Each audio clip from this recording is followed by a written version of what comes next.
The Xeno looked like he should be sitting on a cathedral somewhere, pissing rain down on the tourists. He also wouldn't shut up.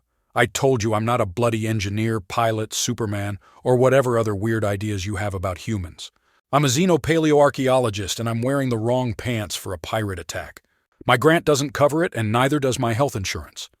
The crests on his annoying companion raised in surprise. "Well, I have no idea what that means, but it must be useful. I have better pants that you may borrow if that would help." Warren held onto his chair tightly as another explosion rattled his teeth. 20 minutes ago, he had been enjoying the peace of a dull commute with a good book. Now he was in serious shit with nothing but whatever the Xeno equivalent of a nerd was. He should have known from the way the guy had lit up like it was his fucking birthday on sitting beside a real human on his trip into the dark. When the shaking calmed down, he looked at his unlikely companion. "I study history, your history, everyone's history, and see what matches up with ours.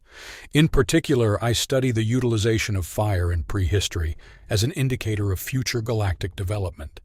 He might as well have been speaking in pig Latin and asking for a donation for the rebuilding of Pompeii, for all the Xeno seemed to understand.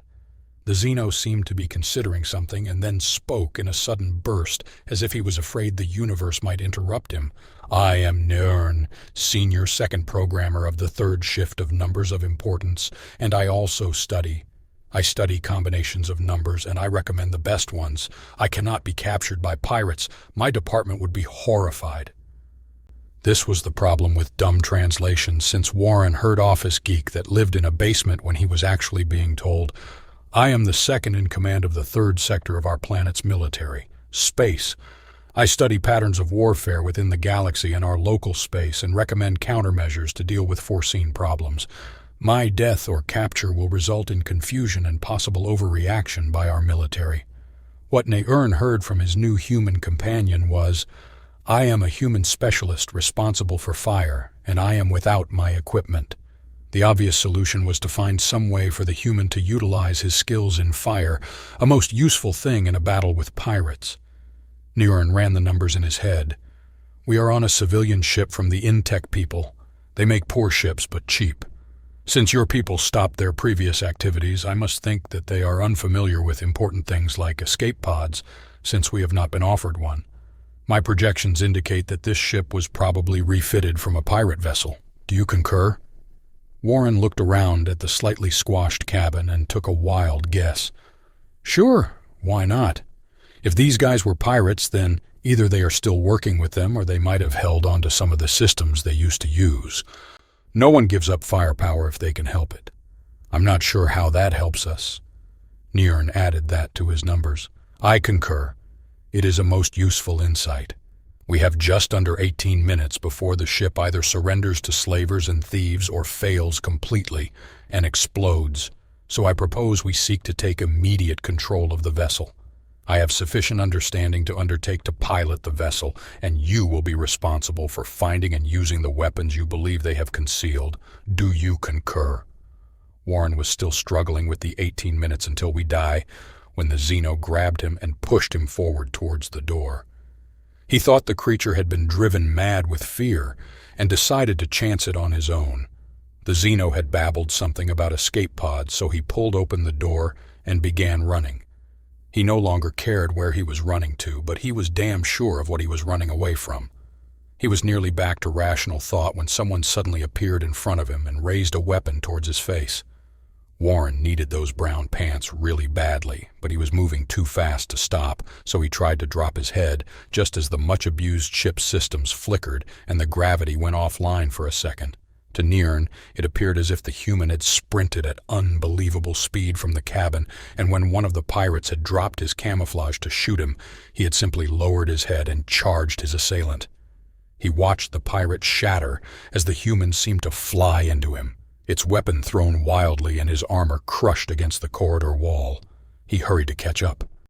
Warren took the blow to his head badly and felt blood begin to trickle into his eyes. Without thinking, he pushed the blood away and leaned down to the Xeno he had crashed into. Shit. He couldn't help him, and didn't particularly care, but he thought he should not leave the creature with a weapon.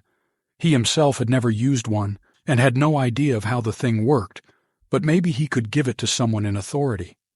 Later, He began running again with the gun forgotten in his hand, as the blood and pain narrowed his eyes. How fucking big was this ship anyway?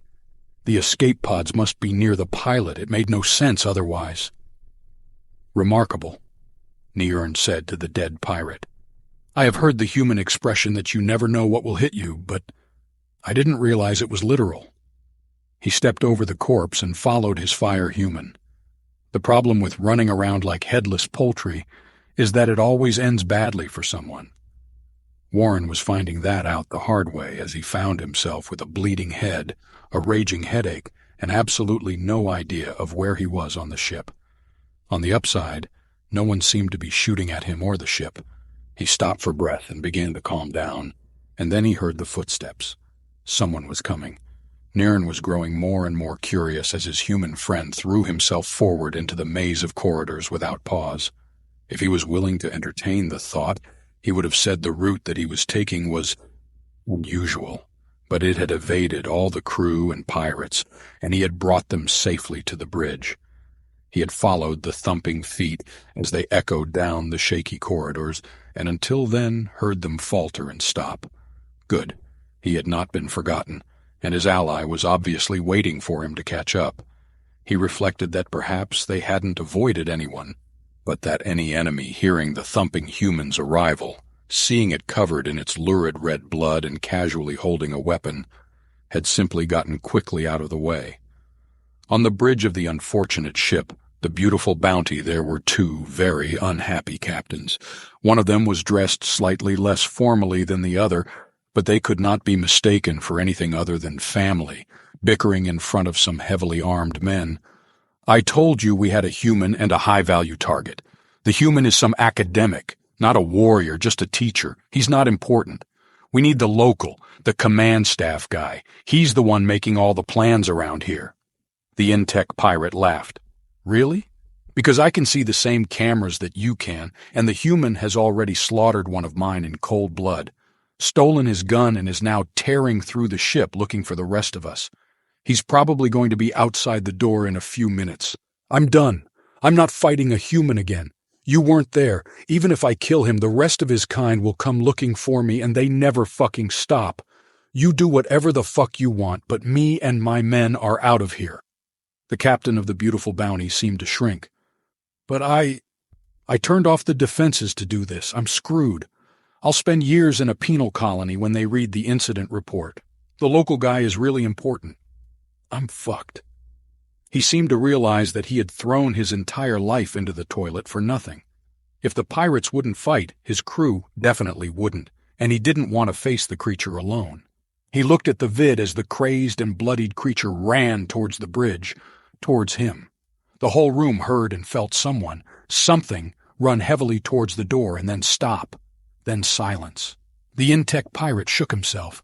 Fine, you can come with us. Now. He turned to the bridge staff and his own men. Move or you stay to deal with that fucking mad species. He didn't waste any more words, running to his breaching craft that was currently embedded in the bridge and followed by every crewman on the bridge.